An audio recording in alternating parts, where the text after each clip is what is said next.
¿Qué tal, amigos de CRM Noticias? Nos encontramos nuevamente en nuestro estudio y vamos a entrevistar a una persona bien importante y creo que es de las pocas, o si no, la única adictóloga que hay en San Luis Potosí, la doctora Ana Laura, quien está con nosotros porque estamos tocando los temas de la comunidad 420, pues la lucha por la despenalización de la marihuana, y queremos precisamente hablar con la doctora para que nos platique qué implicaciones tiene. Ya vimos que hay formas de, por ejemplo, con nuestra plática con el abogado Will, que estuvo con nosotros también en este espacio, pues platicamos un poco de las cuestiones legales y cómo protegerte en caso de que tú seas consumidor y que pues evitar alguna detención arbitraria. Pero en este caso vamos a abordar el tema de pues las adicciones, en este caso a la sustancia del THC o del cannabis.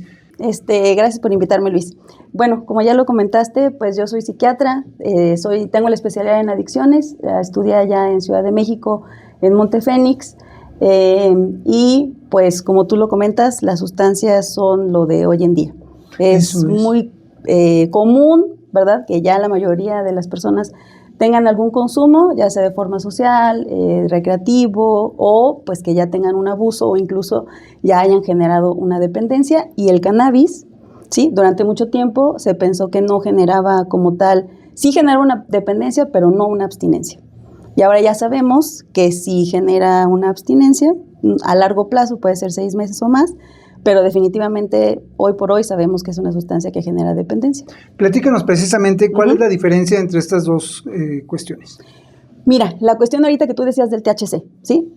La cannabis tiene tetrahidrocannabinol, que es la sustancia activa, y la cannabis en su planta tiene un 10 a un 20%, ¿sí? Entonces, la cuestión aquí es que es la parte psicoactiva, es decir, es la parte que genera dependencia y genera una serie de trastornos secundarios al consumo, ¿sí? Entre ellos, pues los más importantes es un síndrome amotivacional, que es como una especie de síndrome depresivo, ¿sí? Pero distinto. Digamos, en términos coloquiales, te da hueva hacer muchas cosas. Exactamente. Estás apático, bajo de energía, todo es así como muy, ¿sabes? Muy tranquilo, y entonces eso, pues evidentemente en algún momento te va a ser disfuncional, ¿sí? Y bueno, da una serie de efectos fisiológicos que a lo mejor alguno de los hombres incluso no lo sabe, pero disminuye muchísimo la testosterona, lo cual obviamente puede afectar en tu vida sexual, disminuye el deseo, y obviamente también altera mucho la parte espermática, y eso puede hacer que haya dificultad en la fertilidad. ¿Sí? Son cosas que a lo mejor los chavos, ¿sí?, a veces desconocen y dicen, claro, a mí no me pasa nada, ¿verdad? No es a lo mejor... O es una planta, porque luego normalmente eso es lo que escuchamos, ¿no? Es una planta, sí, es natural, no tiene ningún químico. Sin embargo, hay que tomar en cuenta, no decimos ni promovemos el uso, pero sí lo que queremos nosotros es precisamente abrir una ventana y hablar del tema, porque al final es algo que se vive todos los días aquí a la vuelta de la esquina, y en cualquier lugar donde tú te pares, pues hay el acceso a esta sustancia. Por supuesto. Y el tema de la legalización es un tema que está en boca de todos. Totalmente. ¿Sí? Y entonces todos tenemos, pues obviamente, el derecho a opinar, ¿sí? Claro. Todos, evidentemente, es el tema ideal, como muchos, para generar bandos, ¿no? O sea, claro, quién está en pro, quién está en contra. Pero a mí me parece que independientemente de si estás a favor o en contra, tendríamos que tener los argumentos, ¿sí?, con la evidencia científica. Que son en este caso los que tú nos comentas. Así es, así es. Y entonces nada más tener, ¿sabes qué? Sí estoy informado o estoy informada de todos los efectos secundarios que me puede dar, de todos los trastornos secundarios al consumo que puedo tener, que es verdad, algunos los desarrollan, otros no, eso es cierto. Pero yo siempre le comento, sobre todo a los adolescentes, es jugar a la ruleta rusa. O sea, literal es agarrar el arma, ¿no? Como en las pistolas de antes, le das, te la pones, disparas. Te puede tocar la bala o puede que no, sí. Pero nadie sabe, o sea, es más bien, habría que hacernos con un estudio o algo así, o de plano, aunque te hagas un estudio, puede ser que tú aparezcas con, digamos, con unos estándares normales y al consumirla, pues te dispares ciertas cosas.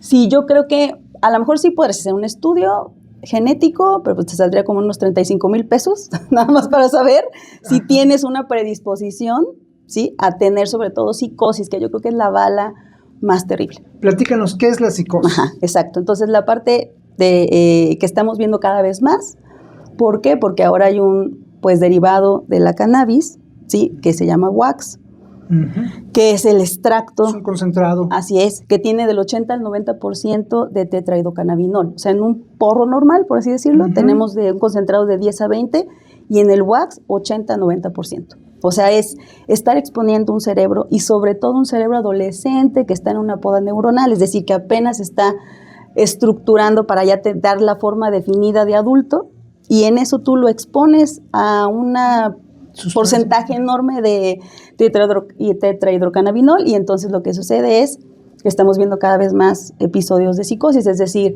empiezan a tener delirios, que son ideas fijas, irracionales, pero que no pueden reducir a la realidad. O sea, no hay probabilidad de que la persona en ese momento diga, sí puede ser que sea un delirio. No. O alucinaciones, que es escuchar voces o ver cosas, pero en general casi siempre son voces que les hablan y que ellos asocian a personas que están o muertas o son personas que son conocidas, pero la persona está fuera de la realidad.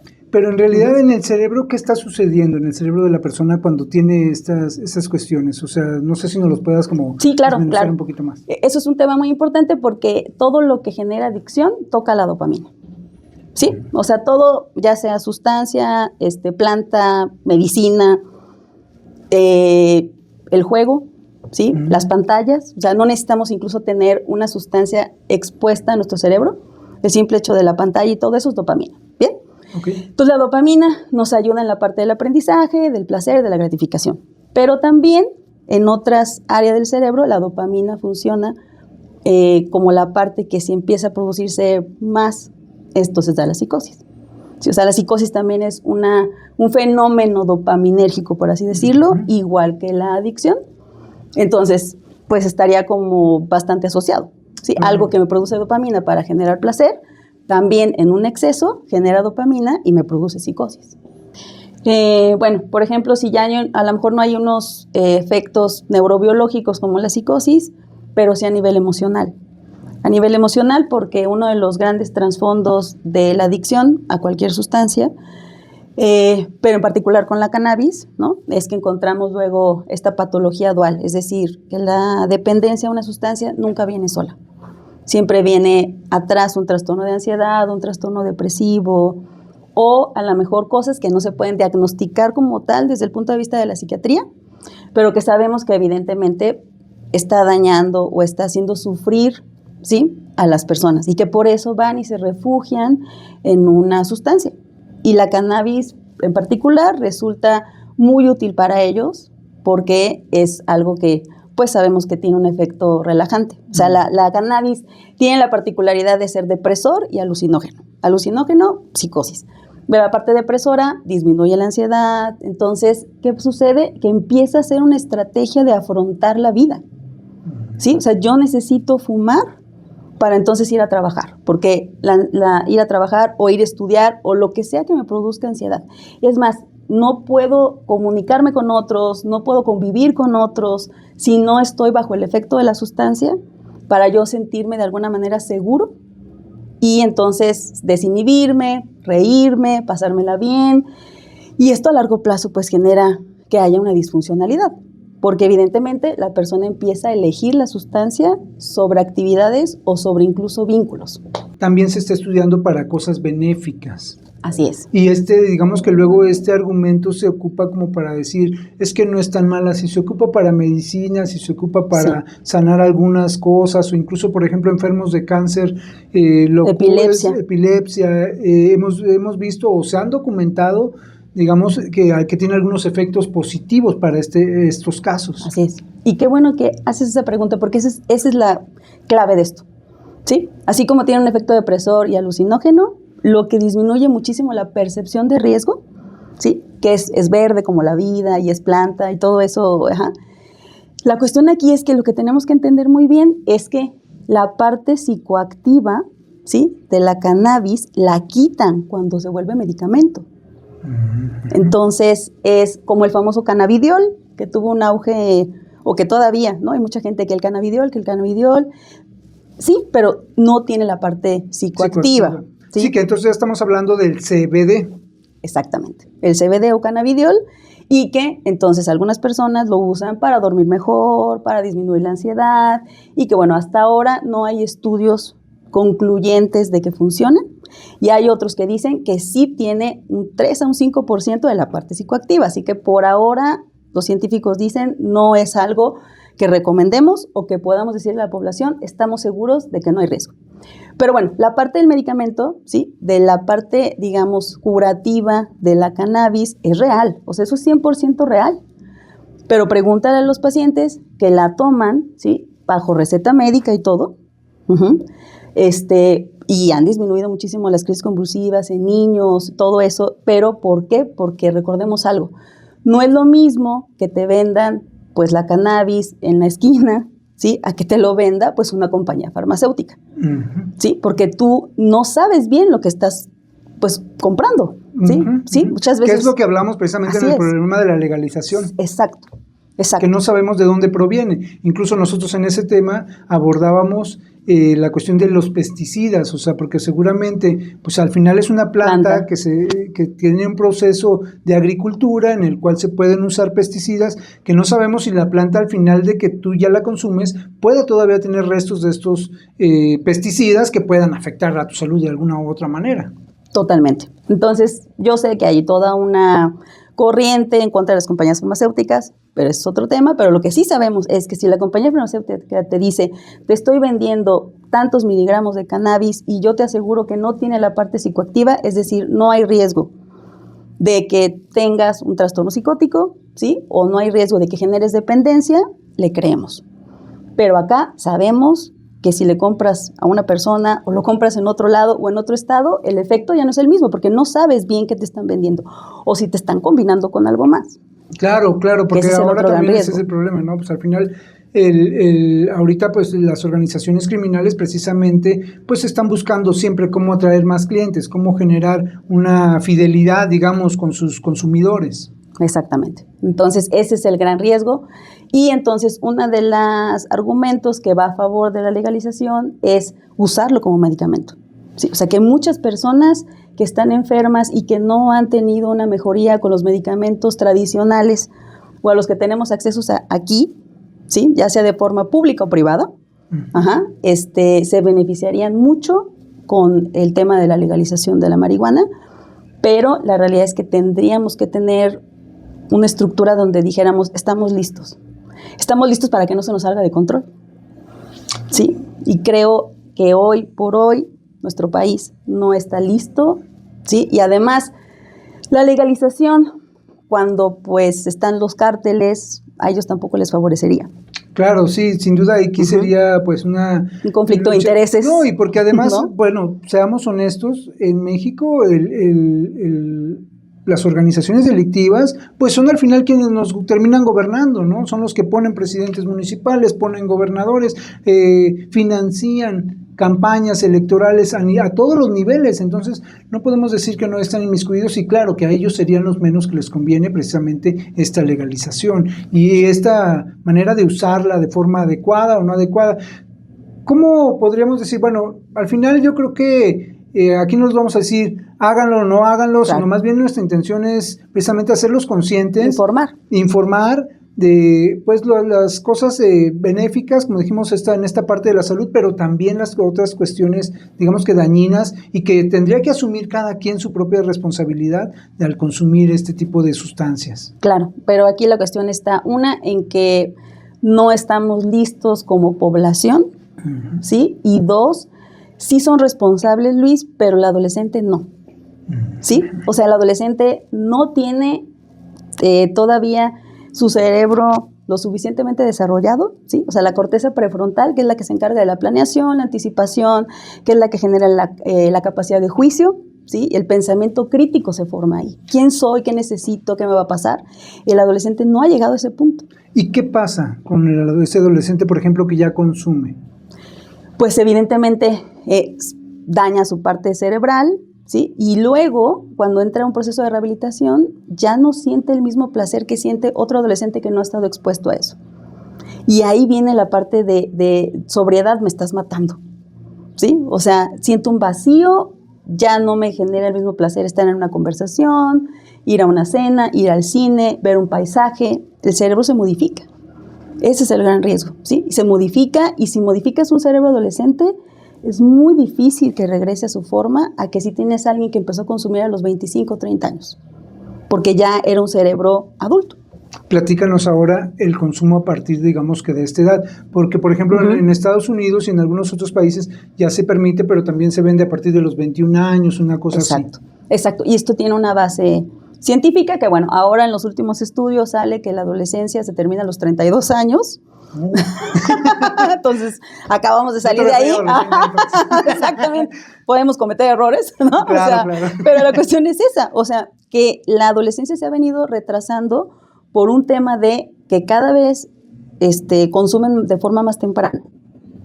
¿Sí? Cuando antes, digamos, lo usual era primero estoy expuesto a la nicotina, luego paso al alcohol, ya sabes, esto dice que es la droga de entrada, y luego la cannabis. Ahora muchos niños primero consumen cannabis y luego ya lo demás. Sí, el paciente más pequeño que he atendido tiene 10 años y se lo vendieron en su escuela. O sea, los propios compañeros también están ahí, pues digamos, inmersos, ¿no? En las escuelas. Entonces, ahora eso habla también de hasta dónde ha llegado el crimen organizado, o sea, ¿por qué? Porque al final, pues, porque las autoridades lo han permitido. Esto no nos queda duda de que al final las autoridades son que han permitido tanto las escolares como las de todos los niveles, ¿no? Así es. Y es algo que a lo mejor pues ya no tiene control. ¿Sí? O sea, sí, las autoridades pueden permitirlo, están notificadas, pero desde mi punto de vista es ¿qué pueden hacer? O sea, hasta cierto punto creo que los únicos responsables somos los papás. O sea, los únicos responsables somos los papás y a lo mejor no puedes evitar que tu hijo consuma, pero creo que sí podemos darnos cuenta rápidamente, no ya cuando esto está muy avanzado. Platícanos precisamente en qué podemos observar, cómo podemos ir viendo algunos, sobre todo en los niños. Creo que al final los adultos pues ya tienen una conciencia y ya saben que están haciendo algo pues que puede perjudicar su salud, pero en este caso de los niños, ¿cuáles son los principales, digamos, cambios que puede observar un padre en sus hijos? Sí, entonces tienes razón, o sea, el adulto ya sabe lo que está haciendo, ¿sí? Y él incluso puede tener los propios recursos para buscar tratamiento, lo que no un niño, ¿sí? Entonces, ¿qué sucede aquí? Pues que los niños, hay una frase que me gusta muchísimo que dice, nuestros hijos no se pierden en la calle, se pierden en nuestra propia casa. Sí, porque siempre los papás llegan y es que las amistades, es que la escuela, es que desde que se juntó y yo les digo, no, o sea, nuestros hijos se nos perdieron en nuestra casa, en el momento en el que ya no tuvimos comunicación con ellos, en el momento en el que ves a los papás y a los hijos, cada quien con su celular. ¿Sí? O sea, ya no hay conversación, ya nadie come junto. Los niños, pues, son los adultos del futuro. Claro. ¿Sí? Entonces, estamos diciendo hacia dónde vamos como sociedad. Ajá. ¿Y cómo podemos detectar estos cambios? Podríamos detectarlo, pues, primero, la cuestión aquí, la única prevención que existe es el vínculo. Tú tienes un buen vínculo con tu hijo solito va a llegar y te va a contar. Tu hija solita va a llegar y te va a decir, mamá, fulanito está vendiendo esto, ¿no? O mi amigo quiere consumir esto, o me invitaron, o me dijeron que lo probara en los baños. Ahí, ¿sí? Ahora, imaginemos que no te lo dice tu hijo, ¿sí? Entonces, ¿cómo? Pues, evidentemente, lo notas porque está durmiendo más, aunque eso también puede ser depresión, ¿no? O lo ves que evidentemente es lo típico, ¿no? Los ojos, pues, que están más rojos, que el niño se sale mucho de la casa. O sea, un niño, entre menos tiempo pase contigo o con familiares que son de confianza, yo creo que sería el primer punto de alerta. O sea, tu hijo quiere estar más con otras personas que contigo. Algo está pasando ahí. Eso sería un punto importante. Yo creo que sería el punto, te digo, para captarlo primero. Claro, ¿sí? Que es un gran trabajo y luego además ahorita también como las formas de cerebro de los adolescentes, bueno, los que tienen hijos, híjole, qué difícil es precisamente en esta época poder tener un vínculo así, o sea, no es nada fácil, o sea, sí requiere mucho trabajo de estar en comunicación constante, de, no sé. Son horas cara a cara. ¿Qué nos puedes dar, por ejemplo, para generar un vínculo con los hijos? Pues mira, el vínculo se construye pues desde que están chiquitos, ¿no? Y luego viene la parte crucial, otra vez la adolescencia, en donde todo lo que construiste con tu hijo o con tu hija, haz de cuenta que dicen, qué bien, pero esto ya no sirve. Ahora construye el vínculo con tu adolescente. con tu adolescente que además no quiere construir un vínculo, ¿ok? Claro, Y claro. que no quiere construir un vínculo es parte de la biología, porque el adolescente dice, ya no me interesa tanto lo que opines tu papá o tu mamá, a mí me interesa lo que opinen mis amigos, Claro. ¿sí? Y porque ellos me acepten o yo sienta esa pertenencia, estoy dispuesto a hacer muchísimas cosas. Entonces, una parte crucial es la parte social. O sea, si antes nos pedían fuma un cigarro de nicotina, ahora te piden, a ver, inhala metanfetamina para que pueda ser parte de, ¿sí? O sea, es decir, ya lo raro es que no consumas. Cuando antes el estigma era, uy, no, ese consume, ¿no? No te juntes con él, ¿sabes? ¿Qué quieres terminar como esa persona? ¿Sí? Ahora El mismo contexto te encierra, te obliga a hacerlo. Sí. Ana Laura, pues mucho tema que dar. ¿Qué recomendaciones nos podrías dar ya para ir cerrando?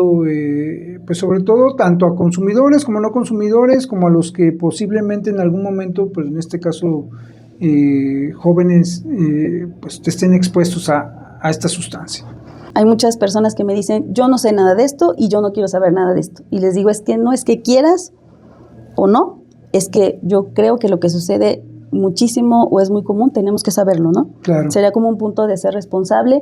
Y el leer y el saber no quiere decir estoy a favor o me interesa muchísimo este tema, ¿sí? Es simplemente ser, pues, alguien que está siendo consciente, ¿sí?, de lo que está pasando en nuestra sociedad, en nuestro país, y que siempre va a ser muchísimo mejor estar informado que estar desinformado. 2, que busquemos fuentes que realmente sean, porque pues abres Google, sí, y pues toda la información, y un montón de reels, y TikToks. Tiendas, y ahora pues la facilidad de en un mensaje compras. Claro, o simplemente estar, a mí los adolescentes llegan y me dicen, es que este TikTok dice todo lo que tú estás diciendo. A mí, esta persona, sí, ahora todo el mundo es autoridad, porque todo el mundo podemos hacer un video, todo el mundo podemos, sí, dar nuestra opinión, y eso está excelente. Pero ahí la cuestión está en que con tantos estímulos informativos es muy fácil perdernos. Y es muy fácil que la mente diga, a mí me conviene creerle a esta persona, porque pues eso, ¿verdad?, ayuda a lo que yo estoy haciendo. Entonces, ese es el punto. Estar informado como papás, como adultos, no le tengamos miedo al tema, ¿sí? Tenemos que estar informados, tenemos que estar conscientes. Sí es muy importante estar viendo qué sustancias nuevas salen, cuáles son las formas nuevas de consumo, y pegarnos a nuestros hijos. O sea, que nos tengan la confianza, escucharlos, que no haya juicio, porque el adolescente se calla cuando sabe que los papás van a enjuiciar a él o a los amigos. Y que van a proteger a sus amigos a capa y espada, y entonces es mejor todavía tener a los amigos más cercanos cerca también de nosotros. Entonces buscar ayuda profesional, ¿sí? Porque a veces simplemente nos sentimos rebasados por la situación, o rebasados también porque uno pues tampoco puede pasar tantas horas con un hijo, hay que trabajar. Claro. ¿Sí? Oye, déjanos tus datos, algún correo o algún teléfono para que se puedan comunicar contigo, agendar una cita si ustedes, si tú te sientes en un problema de adicción y necesitas ayuda. La verdad es que si eres la única adictóloga en el estado, me parece que hay otra doctora, Marisol Orocio, que también hizo la especialidad en adicciones, pero me parece que ella la hizo en CIJ, Centros de Integración Juvenil. Eso es. Son las únicas dos. Psiquiatras, pero psicólogos sí hay varios. Sí, okay. Psicólogos especialistas en adicción, afortunadamente sí tenemos varios. Excelente. Bueno, pues si ustedes quieren acercarse, por favor, déjanos tus datos. Sí, gracias, Luis. Mira, estamos en el Hospital de la Salud, en la torre médica del Hospital de la Salud, ahí en carretera 57, y mi número es 4441-816990. Sí. Todos se los vamos a dejar en la caja de comentarios para que si lo necesitan, pues por favor hagan la consulta. Creo que es muy importante acercarse a los especialistas en este tipo de temas que muchas veces desconocemos. Ana Laura, pues muchas gracias, te agradezco. Gracias a ti, y bueno, amigos, nos vemos en la próxima. No dejen de seguirnos a través de nuestras redes sociales y nuestra página web www.crmnoticias.com.mx. Nos vemos en la siguiente.